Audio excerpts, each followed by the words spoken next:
Beto O'Rourke, Kamala Harris, Bernie Sanders, Elizabeth Warren, Eric Swalwell, Amy Goobert. I could give you Bernie, I could give you Tulsi, and then there's the rest. Cory Booker. At the California State Democratic Convention, it's hard to keep track of all the people running for president. Pete Buttigieg, Julian Castro, Eric Swalwell. Did I say Bernie Sanders? Yeah, I did. I think I did. Yeah, I mean, well, we got most of them. 23 candidates are vying for the Democratic nomination. 14 of them are here in San Francisco. But our country is in a time of crisis. The time for small ideas is over. We will end the chaos that Donald Trump has created at the U.S.-Mexico border. Never again will we put another child in another cage. There's an added significance to the convention this year, because in 2020, Californians will weigh in earlier than ever before on who should win the nomination. California used to be one of the last states in terms of voting for the presidential primary.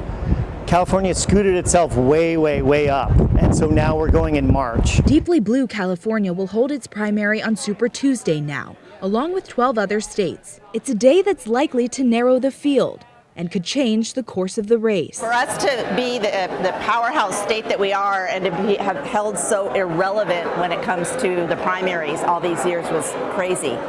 So we're very happy about that change. Candidates are coming to us now, where in the past they just seen it as an ATM. The State Democratic Convention wasn't the only party happening in San Francisco. Are you all ready for a good time? All right. We have got 8 incredible presidential candidates. Across town, activists from the progressive group MoveOn.org provided another stage for candidates to speak on the issues and try to separate themselves from the pack. What does the United States have in common with Papua New Guinea and no other industrialized country in the world?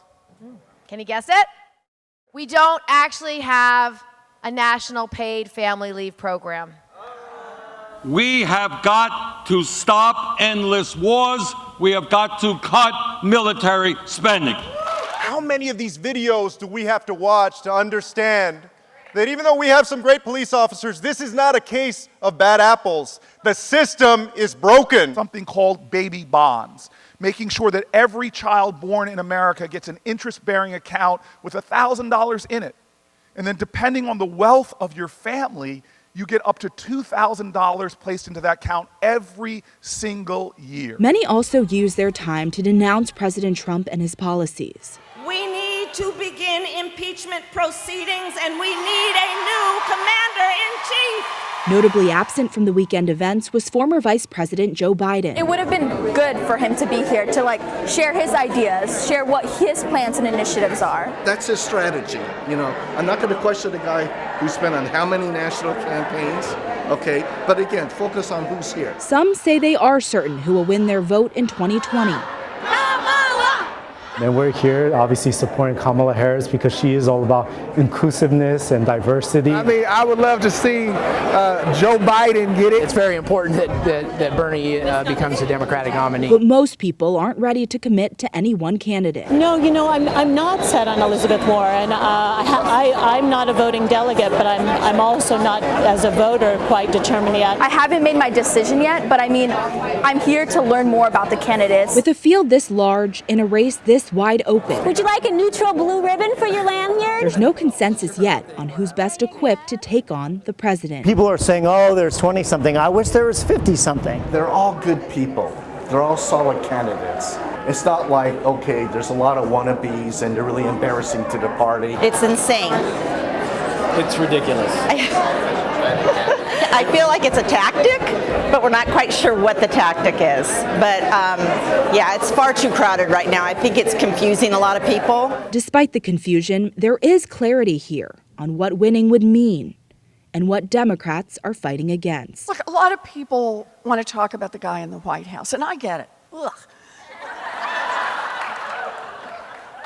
But we need to think about an America that was broken long before he arrived there. The America that elected him, right? That is a broken country. That is a country with serious problems. But here's the deal. We have the chance in 2020 to take it all and make this country work.